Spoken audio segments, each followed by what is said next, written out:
fire was red, it flaming thread. When it comes to adaptations of books and movies, I tend to be a purist, because I didn't like the Harry Potter movies for this reason. They just didn't adapt the books very well, in my opinion.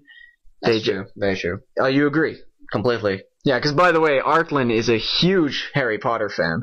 That's true. What Lord of the Rings is to me, Harry Potter is to him. That's true.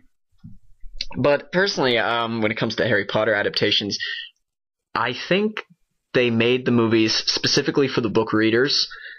See, because the thing with the trilogy is, well, the Hobbit trilogy so far, is I feel like it wasn't just made for the book fans, which is that was the trap that Harry Potter fell into. It cut out so much information that was vital and just said, the book readers will know what's going on. Especially in the last movie. Exactly, when they put all the details back in, yeah. True. So I was like, but these details depend on details we had received in previous movies. It was disappointing and empowering to be able to understand that while my friends just stared at the screen with a blank face. Did they? They did. Wow. Okay.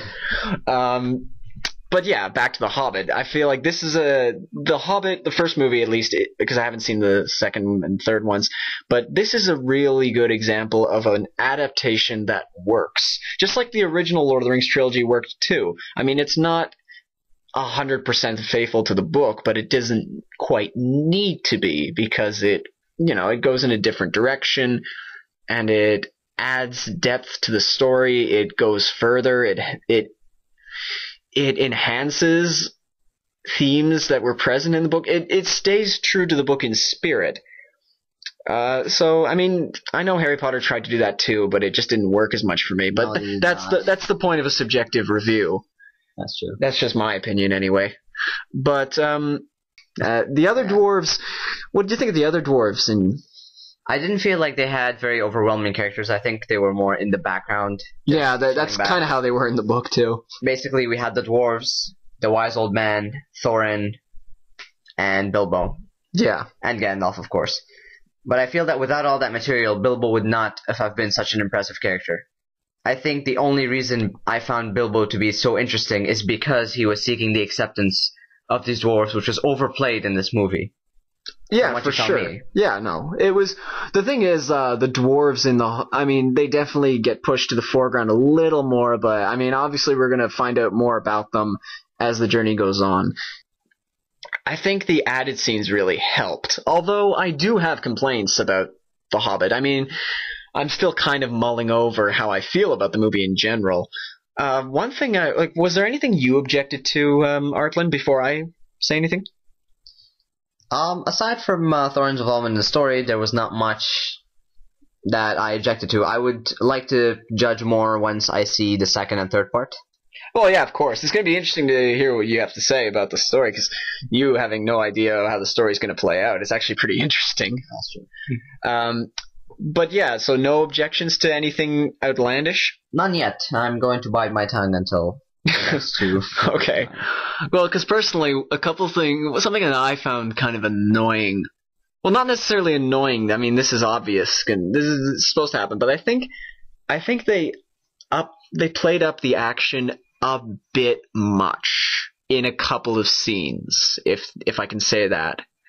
Just they took events from the book and upped the action elements to an almost outlandish nature. I do have a defense for that. Yeah? Whilst the original trilogy had these epic scale battles. Well, yeah, of course. I mean, I'm not saying they haven't tempted death too many times before, but it was more noticeable here this time. All I'm saying is they tried to fill that void people have gotten used to, the battles, with this action, because they did not have such large-scale battles so far. The funny thing is, I'm not even talking about the battles, though. I'm talking about, for example, well, there's a scene involving a cave, and something happens in the cave. Now, in the books, it's pretty simple and obvious, but in the movie, it's upped to... It's just really big action moment, and I felt like it had no huge purpose. All right. I feel like they actioned it up just for the movie. Which is, I mean, I can see why they wanted to do that, but that's just something I noticed. I think they did it at the expense of, well, I hesitate to say it, but possibly at the expense of believability. Well, I wouldn't really know the story. Well, no, yeah, of course, and I don't want to specify because it's kind of spoilers, but you know what I'm talking about. That's why my entire defense lies that we had battles in the original trilogy, but we did not have large-scale battles like Helm's Deep in The Hobbit or Part 1. Yeah. So they did feel the need to fill it up with perhaps violence. Of course, and that's fine. That's fine. I just personally thought there was no need to go that far as they did. But you know what? That's just me. I mean, it only applied to like 1 or 2 scenes, and I'd love to talk about them in detail, but I don't want to, like I said, I don't want to spoil this movie for anybody who hasn't seen it yet. But overall, I think The Hobbit is a great film. Was there anything else? Oh, of course, we almost forgot. Gollum. Gollum was fantastic in this movie, as usual. But what did you think of Radagast?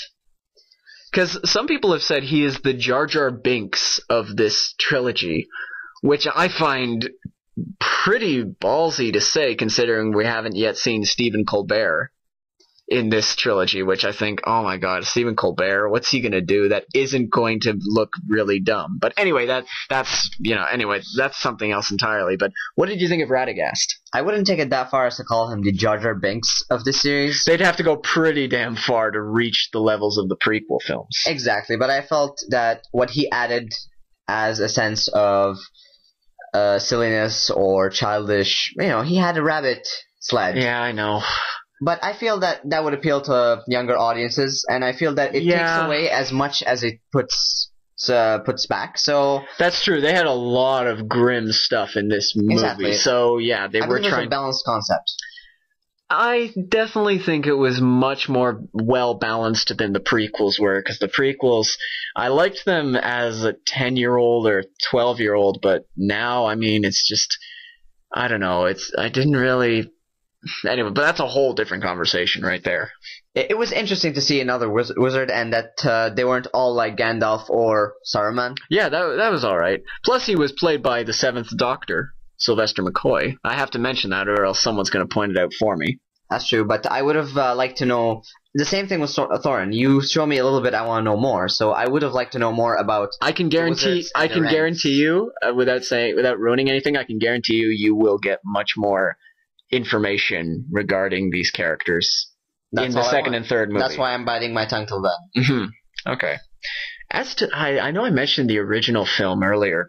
Before anyone asks, yes, I think this movie is definitely an improvement on the original. Although the original has its own nostalgia moments, obviously. But overall, what would you give this? Because I mean, with these collaborative reviews, I always end up giving a movie something out of 10. So, what would you give this? Well, the level of anticipation I have regarding this movie, I would give it a solid 8.5. Just for the anticipation, or for the movie that it is? A bit of both, actually. The fact that it has me, excited about the Part 2 and Part 3, and the fact that it was so artfully done. Yeah, definitely. Gives it an 8.5 for me. Okay. Because I gave it about an 8 as well. Definitely a solid pass. I cannot give it points for the plot, as I have not seen the entire plot yet. But what you've seen so far, you like? What I've seen so far, yes. Mm-hmm. It should be interesting to see where they go with the plot, so I can't say anything on that either, because they've added so much. They added all these flashbacks, which was really cool to see. I knew they were going to add them in when I heard it was going to be 3 hours long. And I thought, oh, they're definitely going to add this in. They have to, and it definitely didn't disappoint me. They did not disappoint me at all. But I would definitely give this movie an 8 out of 10. Not quite as good as Lord of the Rings, but you know what? It's It's more for the entertainment, and just because it's more entertaining doesn't mean it's worse. I mean, I don't know. I just think Lord of the Rings was more ambitious, and I liked it better than The Hobbit, I guess. So it should be interesting to see where they go from here. It's a comparison of apple to oranges. Sort of, yeah. Although Jackson is making that easier. He's making it easier to compare the two. Especially how we started out with the movie. It had the same vibe as the Lord of the Rings trilogy. Yes, for sure. But anyway, so we both really liked the movie? Go see it if you can. You will not be disappointed. Not at all. Anyway, so that was Jimmy Steller And Artlyn, wishing you a very good night and the happiest of holidays. have a good one.